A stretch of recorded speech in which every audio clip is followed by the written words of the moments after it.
tudo bem? Sejam bem-vindos ao nosso sexto encontro do Seminário de Inteligência Física, o penúltimo da nossa série. Puxa vida, passou tão rápido, mas valeu a pena, não é verdade? Por isso, deixa o seu like, se inscreva no nosso canal, compartilhe esse conteúdo com o maior número possível de pessoas. Vai ser muito importante para a gente. E nessa noite, nós temos a alegria de receber aqui no nosso centro de influência, mais uma vez, o Dr. Wagner, que é médico especialista em diagnóstico por imagens. Bem-vindo, doutor. É com o senhor a palavra. Muito obrigado, Agenor. Mais uma vez, é um privilégio estar aqui com vocês, compartilhando mais um assunto do seminário Inteligência Física. Estamos abordando conceitos práticos para você tomar decisões racionais, melhorar a sua saúde através dos seus hábitos, usando a sua inteligência para melhorar a sua saúde. O tema de hoje está relacionado às funções do sistema digestivo.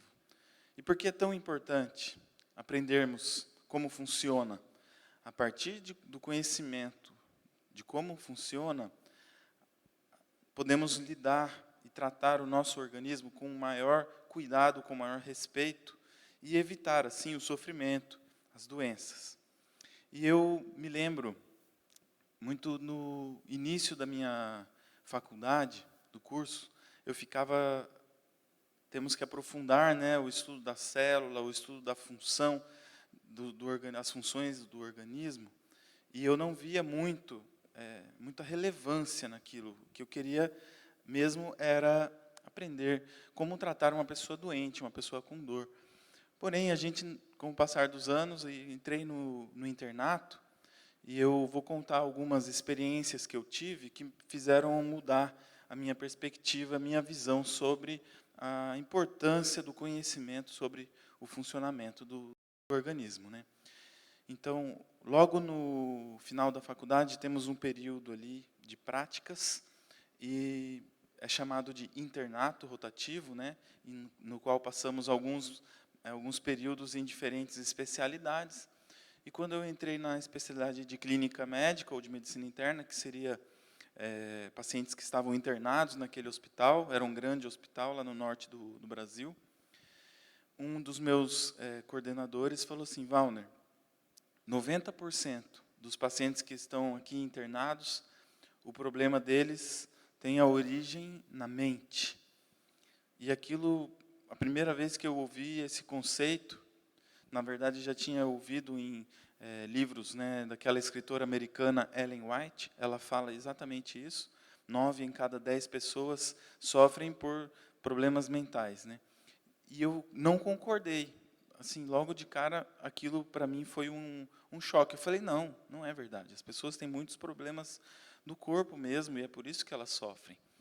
Então, eu me lembro, um dos primeiros pacientes que a gente atendeu ali, foi um paciente que estava com uma dor torácica e estava com uma tosse com sangue. E ele internou para fazer alguns exames. E foi constatado ali um câncer de pulmão, já bastante avançado. As imagens eram bastante feias, né? E a gente já viu que era um paciente bastante grave. Então, eu comecei a analisar a história daquele homem, e era um senhor já de 50 e poucos anos, 55 anos mais ou menos, emagrecido, e ele tinha sido fumante durante a vida inteira dele. E aquilo me surpreendeu, porque ao conversar com ele, eu perguntei para ele, por que o senhor começou a fumar, né? Ele falou que via o pai dele fumando, achava bonito, e às vezes ele ia comprar o cigarro e experimentava, e acabou aí logo aos 14, 15 anos de idade, já tinha o vício do cigarro, né? E ele, no decorrer da vida dele toda, foi fumante, e por muitos momentos ele tentou parar. Ele fez várias tentativas, inclusive fez tratamentos, e a gente percebe que o vício do cigarro, ele é um problema mental. A origem do problema do vício é uma dependência química do cérebro, acontece em nível cerebral. Então, aquele câncer de pulmão, nós sabemos hoje claramente que a incidência de câncer de pulmão é extremamente mais elevada na população fumante. E aquele câncer de pulmão foi em decorrência a um vício, a uma dependência química, que era um problema originado na mente. E aquilo me marcou. Eu falei, olha, realmente vou analisar isso, essa questão, porque por que as pessoas se internam no hospital, né? Então, um dos outros casos que eu tive, que a gente acompanhou nessa oportunidade, foi de uma paciente jovem, de 25 anos, e ela estava internada por complicações de uma cirurgia bariátrica. Hoje em dia está muito em voga, muito comum a gente ouvir falar de cirurgias bariátricas ou redução do estômago. São cirurgias que restringem a capacidade do corpo de armazenar alimento. Isso gera vários sintomas desagradáveis e a pessoa acaba não conseguindo manter o hábito de ingerir muito alimento. Isso leva ela a uma perda de peso, né? E muitas vezes essa perda de peso acaba sendo benéfica se a gente considerar todo o contexto daquela paciente, né? Da pessoa que está se submetendo a esse procedimento, mas não deixa de ser uma mutilação, né? E aquela paciente já estava há alguns meses sofrendo com dores numa alça livre, né? Uma alça intestinal, um pedaço de intestino que fica livre, estava tendo sintomas de dor, e como se fossem úlceras, né? E aqui, mesmo com os remédios, com os tratamentos, não estava conseguindo suportar a dor, e ela teria que, então, se submeter a um novo procedimento. E eu fiquei pensando assim, como que isso pode ter a origem na mente, né?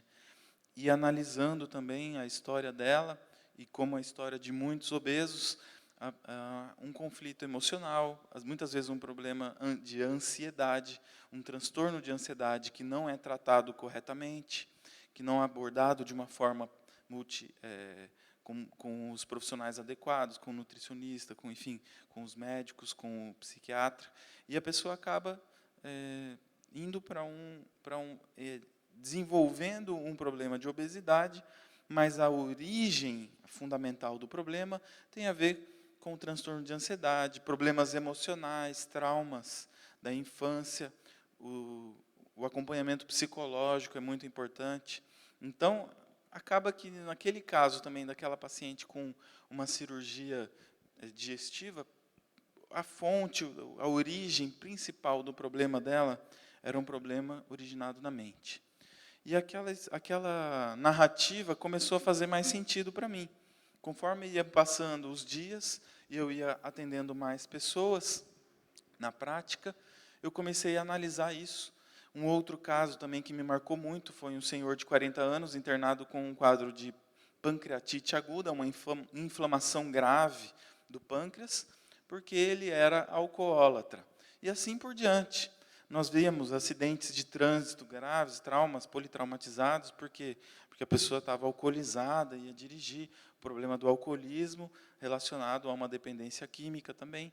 Enfim, toda essa experiência que eu fui tendo nos primeiros anos da profissão me deixaram muito claro como é importante as pessoas terem conhecimento sobre o funcionamento do corpo, como respeitar as regras, que não fui eu que determinei, não são os médicos que determinam, não é a ciência que fala, que diz isso deve acontecer dessa forma. Essas regras, elas são regras naturais, regras instituídas na forma que o organismo funciona. E não somos nós que temos que tentar mudá-las, pelo contrário, a gente tem que conhecer as regras, conhecer o funcionamento adequado para poder fazer um uso adequado, digamos assim. Então, isso trabalhou na minha cabeça durante vários anos a importância da educação das pessoas. E eu me disponho, para mim é um privilégio, eu sempre reconheço a oportunidade de poder estar aqui falando, interagindo com as pessoas, podendo dar alguma contribuição com conhecimento, para que as pessoas possam ter recursos de tomar decisões e cuidar do próprio corpo de forma preventiva. E nós ouvimos muito, né, quando há discussões políticas, por exemplo, eles sempre falam a importância temos que dar para a saúde e para a educação. A saúde e a educação. Porém, quando eles estão falando a importância da saúde, estão se referindo a pessoas doentes, pessoas que perderam a saúde, hospitais, a importância do Estado gastar dinheiro com internações, leitos, né, cirurgias, procedimentos, exames. Mas a saúde não é isso. Para o Estado ter uma população saudável, a educação é o que vai fazer a diferença. Então, a importância que o governo deveria dar para a educação e para a educação. E sempre para a educação. Então, todas as oportunidades que forem para que nós pudéssemos explicar, orientar, ensinar, elas são oportunidades de transmitir conhecimento que vai trazer saúde. A saúde é o bem-estar físico. Então, a partir desse contexto introdutório, eu gostaria de dizer, o tema de hoje trata sobre o processo digestivo, a digestão dos alimentos, né? E eu não tenho aqui a pretensão de falar sobre doenças.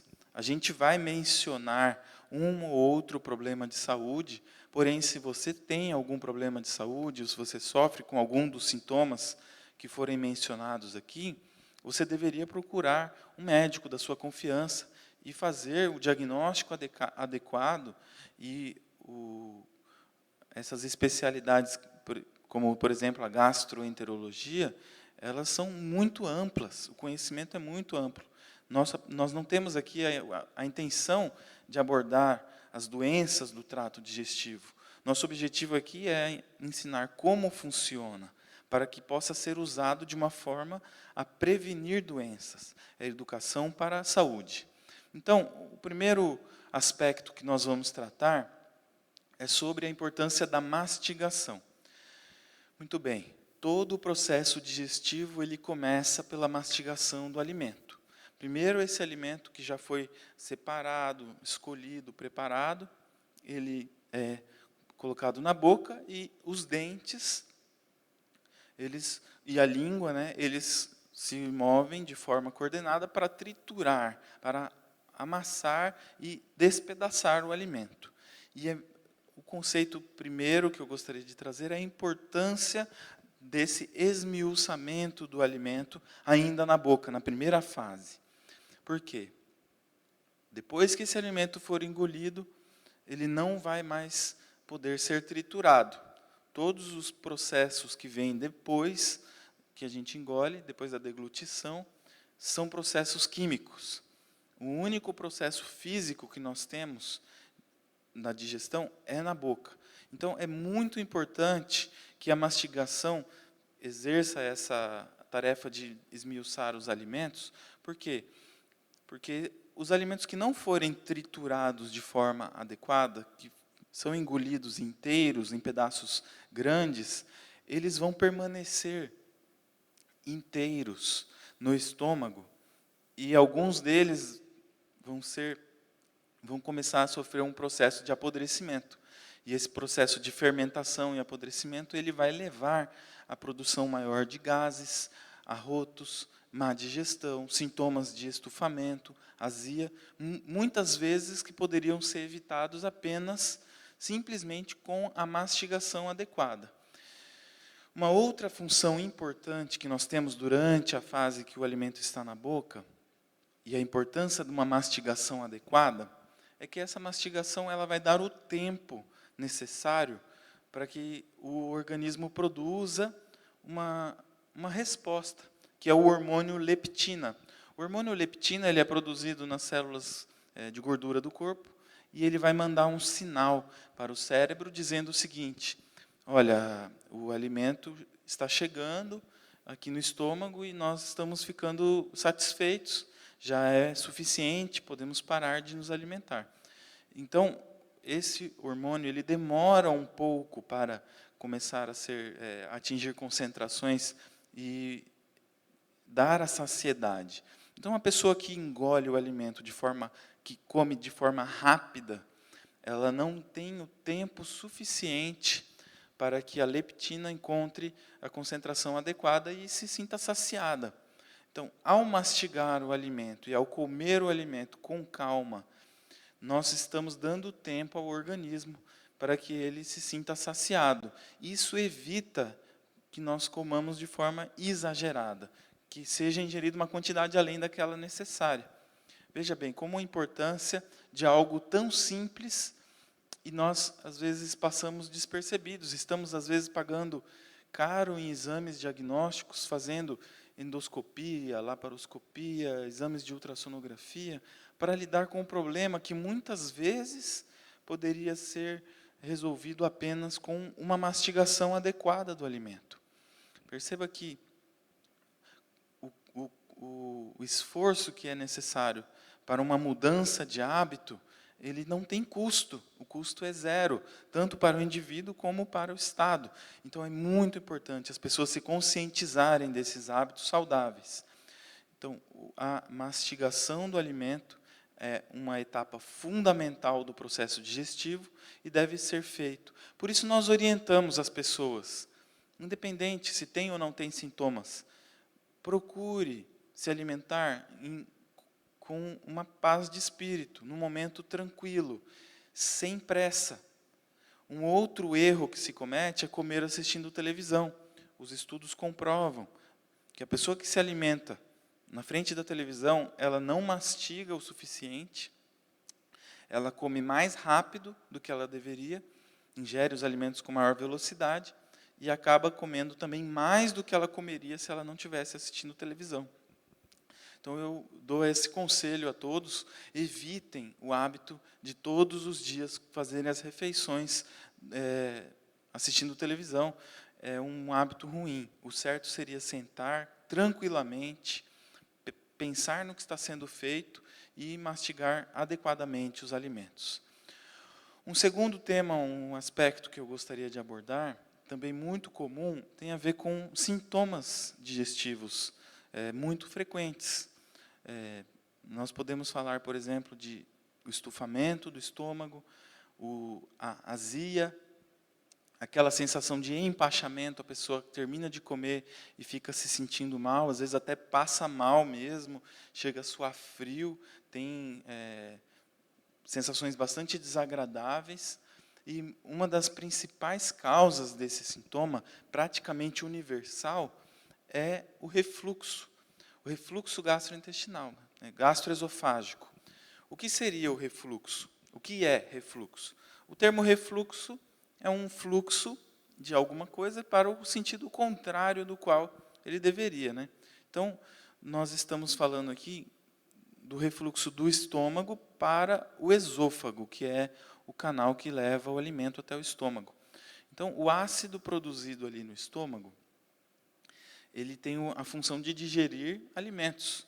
Porém, quando ele volta para o esôfago, ele acaba causando uma lesão ali naquela região, e essa lesão leva a pessoa a ter sintomas: azia, dor, má digestão, sintomas de dispepsia, que é o termo mais adequado, uma má digestão. E o que pode ser feito de forma simples para evitar esses sintomas? Uma das coisas, já falei, é a mastigação adequada. Durante o processo de mastigação, o alimento ele está entrando em contato também com a saliva. E a saliva, ela é uma secreção produzida por glândulas localizadas na face, glândulas salivares, e elas é um líquido que é apropriado para várias funções. Uma única secreção produzida pelas glândulas salivares exerce várias funções. Por exemplo, a fala. Se a pessoa ela não produz saliva por algum problema, por exemplo, teve que tirar cirurgicamente as glândulas salivares, ou porque fez radiação da face, terapia com a radioterapia, e ela ou tem alguma doença autoimune e não produz saliva, essa pessoa tem dificuldade até para falar. A fala precisa de uma boca úmida, e a saliva tem essa função. Uma outra função da saliva seria algumas proteínas que defendem o organismo, principalmente a imunoglobulina A. Nós abordamos um pouco mais do tema da imunologia no tema sobre o sono, porém, nós temos também esse mecanismo de proteção na boca, na produção de saliva, com essa imunoglobulina que já neutraliza muitos dos micro-organismos. Então, poderia-se dizer, talvez de forma muito simplista, mas poderia-se dizer que uma salivação adequada do alimento protege, inclusive, eventualmente, de alguma infecção. Não em todos os casos, mas sabemos que é um momento de proteção muito importante. Uma outra função muito importante da saliva, e está relacionada ao que eu estou falando, que é sobre o refluxo e os sintomas digestivos, é que a saliva contém uma substância alcalina, chamada bicarbonato de sódio. A concentração considerável de bicarbonato de sódio na saliva. E o bicarbonato ele tem um efeito antiácido. Então, se a pessoa tem problemas de gastrite crônica, de esofagite, de refluxo, muitos sintomas digestivos, seria muito importante que ela aproveitasse o máximo os efeitos benéficos da saliva. Então, gostaria de trazer para vocês esse conceito. Então, é muito importante que o alimento, ao ser mastigado, que também haja um processo de salivação. E um erro muito comum que nós vemos hoje, praticamente universal, a maioria das pessoas tem o hábito de se alimentar tomando líquido junto com a refeição. Água, refrigerante, cerveja. As pessoas já desenvolveram esse hábito e elas se sentem como uma necessidade de estar ingerindo líquidos. E muitas vezes esse líquido gelado. O líquido, quando ele for ingerido junto com a refeição, ele vai diluir a saliva, ele vai diminuir a produção de saliva, ele vai cortar ou diminuir os estímulos para a produção da saliva. Então, nós vamos perder vários benefícios dessa parte tão importante para o processo digestivo, que é a salivação.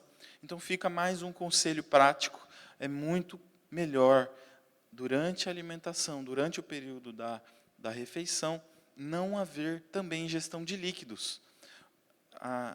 Se a pessoa tem sede durante a refeição, isso significa que ela já está desidratada. E o momento que ela deveria ter consumido água, ela não consumiu.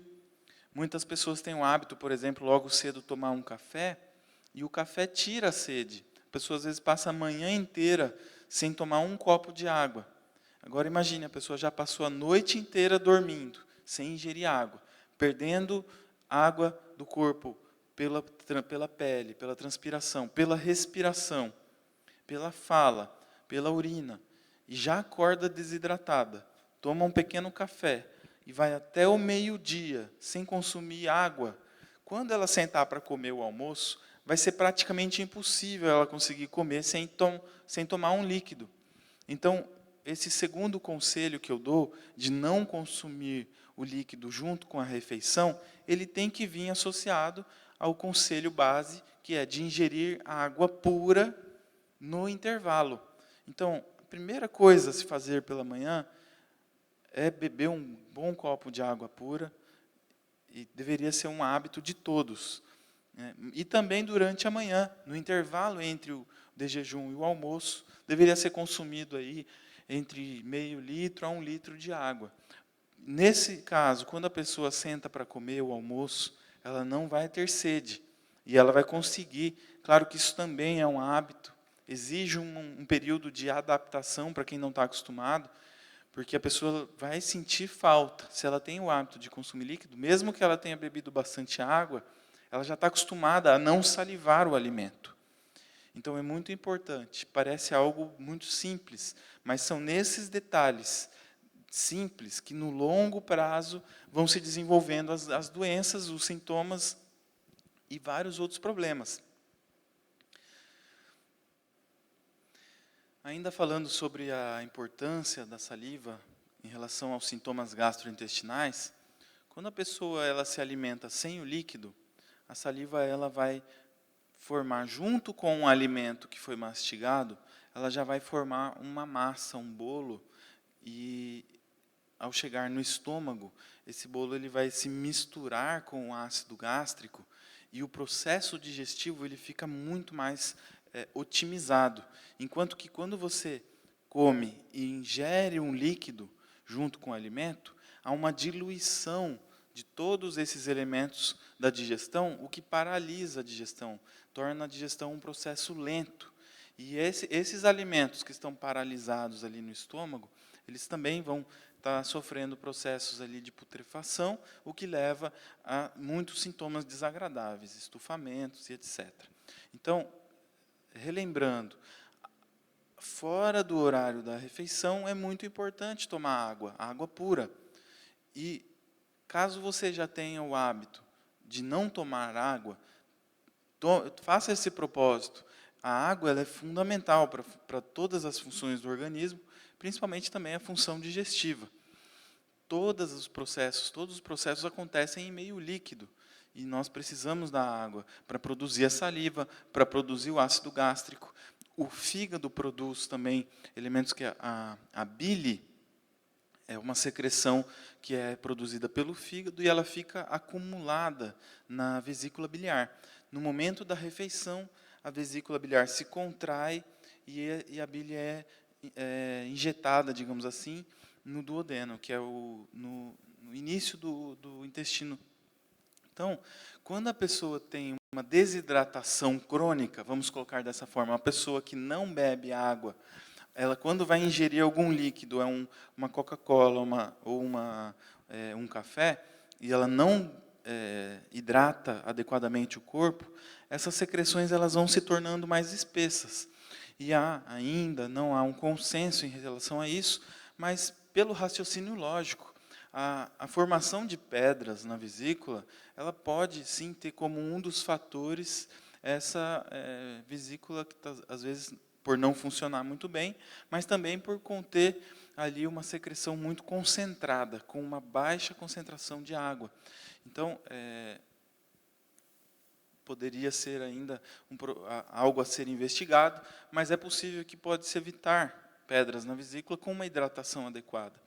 Um outro órgão que também produz secreções e precisa de água para produzir é o pâncreas. O pâncreas produz o suco pancreático, que é fundamental no processo de digestão. Então, percebam como a ingestão de água fora do momento da alimentação é fundamental, e nós estamos aqui falando sobre agora o processo digestivo, mencionamos a importância da mastigação, aquele tempo que o alimento está sendo triturado, a mistura dele com a saliva, e ao chegar no estômago, essa massa ela vai ser também se misturar com o ácido gástrico, para assim quebrar essas pequenas partículas em moléculas ainda menores, que depois vão ser absorvidas. O objetivo final da alimentação é fornecer nutrientes saudáveis para o corpo. Então, tendo em mente que o nosso objetivo é nutrir o organismo, é fundamental darmos a atenção devida para esses elementos simples. Mastigação, água fora da refeição, não consumir líquidos junto com a refeição, mastigar adequadamente os alimentos, salivar os alimentos. E ainda, voltando agora um pouco falando sobre os sintomas de refluxo, existem outras medidas práticas que são muito importantes para as pessoas que sofrem de refluxo, e são hábitos também que as pessoas em geral deveriam ter. Por exemplo, nunca deitar logo após comer. Quando a gente come, o estômago está cheio, e quando a gente deita depois de comer, naturalmente, por força da gravidade, uma pequena quantidade vai acabar refluindo. Algumas pessoas têm um refluxo muito maior, e às vezes chega a ser em níveis que é considerado uma doença mesmo. A doença do refluxo acomete uma parcela importante da população. Em alguns casos, é necessário um tratamento, nem sempre cirúrgico, mas em alguns casos a pessoa sofre com aquilo, e mesmo fazendo todas as medidas, ela vai ter. Por isso eu repito aqui, se você tem sintomas, se você tem desconforto após a alimentação, azia, procure um especialista, um gastroenterologista, para fazer o seu diagnóstico correto e para ver o grau de problema que você tem. Em alguns casos, é somente com cirurgia, mas estamos aqui dando conselhos básicos, dicas que podem te ajudar a ter uma digestão melhor. Uma delas é não deitar após a refeição. O que poderia ajudar muito o processo no início seria caminhar alguns passos. Eu não estou falando aqui daquela caminhada como exercício físico, mas conforme a gente vai andando, há uma movimentação e, por força da gravidade, também a tendência do alimento ele descer, seguir o seu trajeto de uma forma mais rápida, né? Então, uma pequena caminhada logo após a refeição. Se você tem refluxo e você percebe que o seu abdômen está um pouco grande, seja devido a situações da própria musculatura ou por obesidade, pelo aumento de peso, gordura corporal, essa gordura ela está competindo espaço com o alimento e ela vai aumentar a pressão dentro do estômago, o que facilita também o refluxo. Então, muitas vezes, uma pessoa que tem sintomas de azia, má digestão, se ela emagrecer ali 5 quilos, 7 quilos, dependendo do contexto dela, ela já vai deixar de ter esses sintomas. Por quê? Porque ela vai ter ali uma menor pressão intraabdominal e o refluxo ele vai ser mais difícil de acontecer. Então, um bom conselho é manter o peso saudável. A função digestiva como um todo, ela sofre quando há um aumento do peso corporal, um aumento da gordura corporal. E aí vem um outro sintoma muito comum, que é o sintoma de estufamento. A pessoa parece um balão inflado. Todo o abdômen fica distendido, doloroso, estufado. E isso também tem a ver, muitas vezes, com uma mastigação inadequada, salivação inadequada, refluxo gastrointestinal, mas também pode ser simplesmente a produção de gases, uma produção muito acentuada de gases. E isso existem várias causas. Nós não vamos abordar todas elas, mas deveria ser investigado nessa pessoa, por exemplo, se ela consegue ir ao banheiro diariamente. O hábito correto seria esse, né? Ou, por exemplo, se ela não tem uma intolerância à lactose. O que seria a intolerância à lactose? Bom, o leite, essa secreção da glândula mamária, ela contém um açúcar que é chamado lactose, e é formado por 2 açúcares menores. E nós temos uma enzima produzida pelo nosso sistema digestivo que quebra esse açúcar em 2 partes. Quando essa quebra não acontece e a lactose ela continua inteira, ela vai produzir maior fermentação durante o processo digestivo. E isso produz gases. Então, a produção de lactase, que é essa enzima, ela vai sendo diminuída durante o decorrer da vida. Por isso, uma pessoa maior, uma pessoa adulta, já nas etapas mais avançadas da vida, é muito comum ela ter dificuldade para digerir o leite e começa a ter sintomas. Então, perceba, se você tem um estufamento, muitos gases, muito estufamento abdominal, pode ser qualquer um desses itens que eu já mencionei, mas também poderia ser investigado aí a intolerância à lactose. E uma das formas mais simples de você tratar a intolerância à lactose é simplesmente restringindo o consumo de leite. Na fase adulta, já há consensos de que o leite ele não é um alimento saudável para um adulto estar consumindo.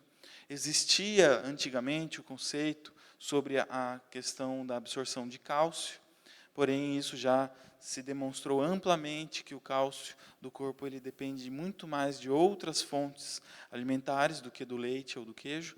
E também nós sabemos que as pessoas que consumem grandes quantidades de leite, elas estão muito mais propensas a desenvolverem câncer e também elas estão mais propensas também a ter sintomas digestivos como um todo e, além de ter outros malefícios, o leite de vaca vai estar relacionado também a um aumento do peso exagerado e à obesidade.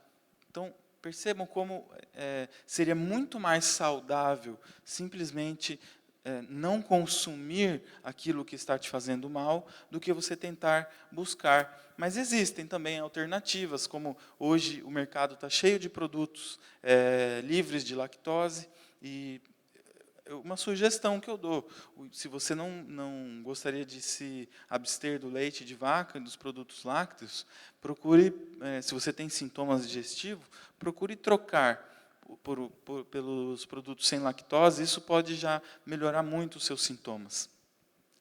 Eu falei de forma muito rápida também sobre o problema de dificuldade para ir ao banheiro, a constipação intestinal. Esse é um problema muito frequente.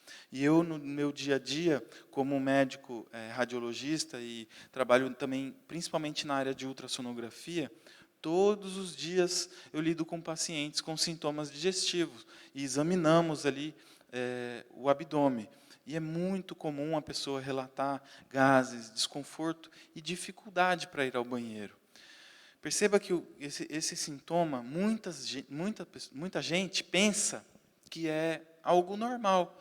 A pessoa ela vive anos sofrendo com um problema de saúde que é potencialmente grave, que é a constipação intestinal. Pode levar a problemas como câncer, problemas como dor para ir ao banheiro, pode levar a problemas também como hemorroidas, e também, em alguns casos, até seja necessário uma cirurgia para resolver o problema dela. Em alguns casos, até a morte poderia ser evitada se a pessoa não tivesse esse problema. Então, não é normal, entendam, não é normal ter dificuldades para ir ao banheiro. É algo que pode, sim, te trazer prejuízos muito sérios. Se você tem dificuldades para ir ao banheiro, procure resolver isso o quanto antes. Procure o profissional médico e faça mudanças nos seus hábitos. Posso dar aqui algumas recomendações básicas, mas não é para todo mundo que vai conseguir resolver simplesmente com isso. Buscar uma alimentação rica em fibras, ingerir a quantidade adequada de água pura, seria ali aproximadamente 30 ml por quilo. Então, vamos supor uma pessoa que pesa ali 60 quilos, seria 1,8 litro. Uma pessoa que pesa 50 quilos, seria algo em torno de 1,5 litro. E assim por diante. Você pode calcular qual a sua necessidade de água pura diária e se propor a ingerir essa quantidade. Mas, muitas vezes, também, a constipação intestinal ela está relacionada ao problema do sedentarismo. E eu gostaria de explicar um pouquinho melhor por que o exercício físico ajuda tanto ao processo de eliminação das fezes. Durante a caminhada, durante o exercício físico, a movimentação de músculos, principalmente o músculo psoas maior, que é um músculo que vem da virilha, e ele se insere aqui na coluna, em algumas costelas. Ele vai ter movimentação para todo o sistema digestivo. Percebam que eu estou aqui falando de forças mecânicas. A movimentação do intestino, ela exige energia. E muitas vezes o intestino da pessoa já está tão fragilizado com o sedentarismo, com uma dieta inadequada, que por conta própria ele não vai ter, mesmo que a pessoa melhore a sua dieta, por conta própria ele não vai conseguir fazer movimentos de forma eficiente. Então, a caminhada, principalmente a caminhada, uma caminhada ali, vamos colocar aí de 40 minutos, 50 minutos, 1 hora, todos os dias, ela vai produzir um estímulo para o movimento do trânsito intestinal. Então, além de consumir uma boa quantidade de água, de consumir uma dieta com bastante fibras, essas fibras que eu menciono são fibras vegetais. Nós sabemos que os alimentos de origem animal, elas não contêm fibras. A gente percebe ali, por exemplo, na carne, no alimento do músculo, né, que tem algum aspecto fibroso, mas aquilo são proteínas. Quando nós estamos falando de fibras alimentares, é um nutriente exclusivo dos alimentos vegetais. Então, aumentar o consumo de fibras, aumentar o consumo de alimentos integrais, cereais integrais, o arroz integral, o milho, isso poderia ajudar também. As frutas, em geral, também ajudam muito o trânsito intestinal. E o exercício físico complementa isso, dando o movimento necessário para esse trânsito, para que o alimento siga, né, o seu caminho. Então, poderia ser também dado outros conselhos em relação a isso, mas se você tem dificuldades, dores para ir ao banheiro, problemas relacionados à constipação intestinal, procure ajuda, procure um médico. E muitas vezes é necessário uma equipe multidisciplinar, que contém ali um nutricionista, que vai passar um plano alimentar para você adequado, que ajude você a fazer as suas necessidades. E o médico vai talvez indicar, dependendo do caso, alguma medicação, ou às vezes algum exame que possa dar algum diagnóstico de um problema mais específico.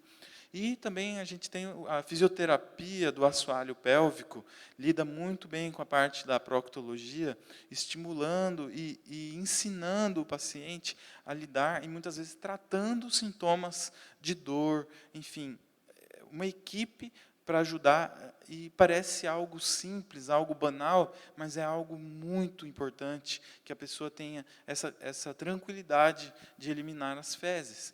É um assunto que é muito frequente, parece às vezes um tabu, mas ele acomete muitas pessoas. É algo que a gente fica às vezes abismado de ver na prática, que as pessoas lidam com isso, com esse, digamos assim, a qualidade de vida delas está completamente comprometida por causa disso, e elas acham que é normal, que é o jeito delas de ser, que sempre foi assim, então ela tem que aceitar. E não é verdade. Isso é um problema e precisa ser tratado.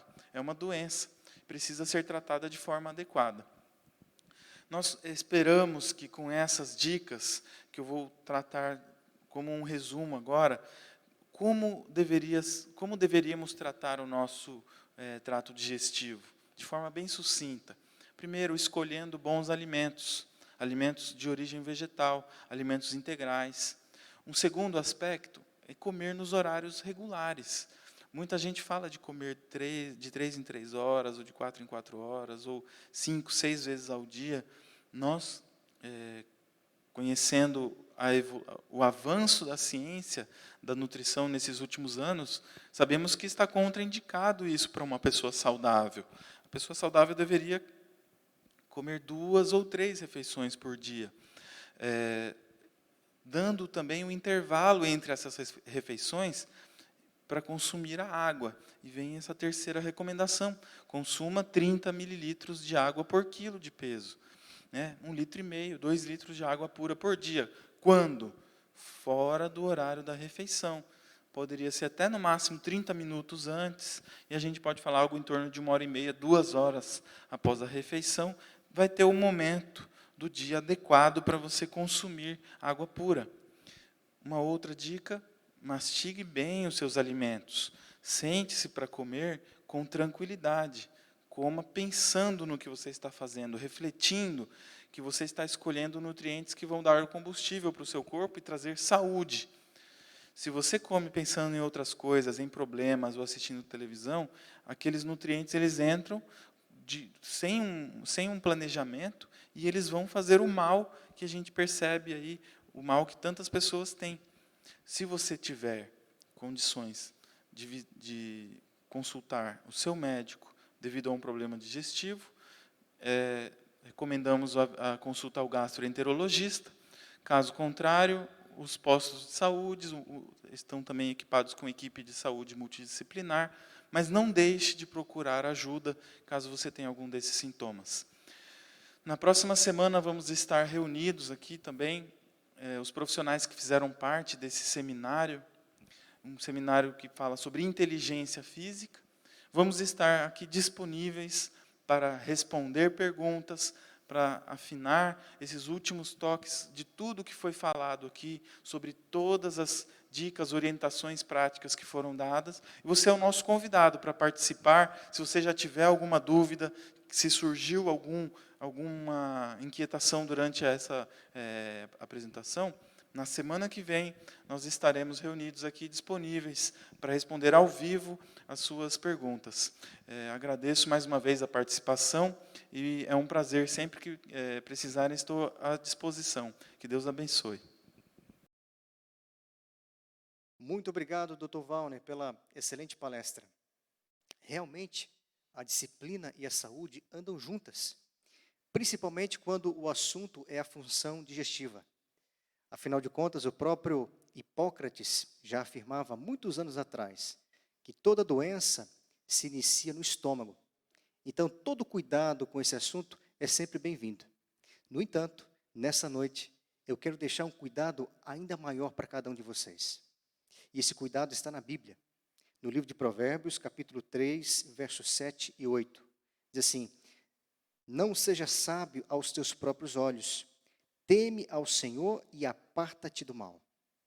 E aqui eu quero ampliar esse mal para aquilo que você come, aquilo que você bebe, para o seu comportamento. Quando você cuida dessas coisas, o resultado está no verso 8. Diz assim: será isso saúde para o teu corpo e refrigério para os teus ossos. Não gostaria você de ter saúde plena? Então, tema ao Senhor e se aparte do mal.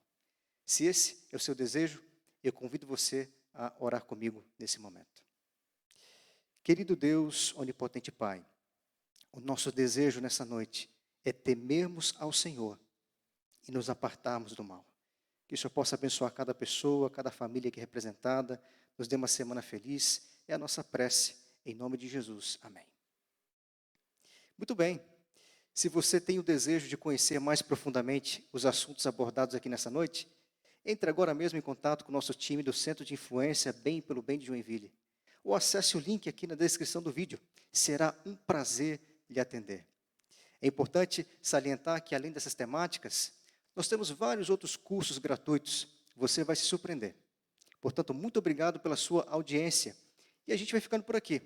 Eu sou o pastor Agenor Simões e esse é o seu Centro de Influência Bem pelo Bem de Joinville. E na semana que vem, uma surpresa, algo especial. Teremos a presença dos 3 médicos, tá bom? Contamos com vocês. Um forte abraço.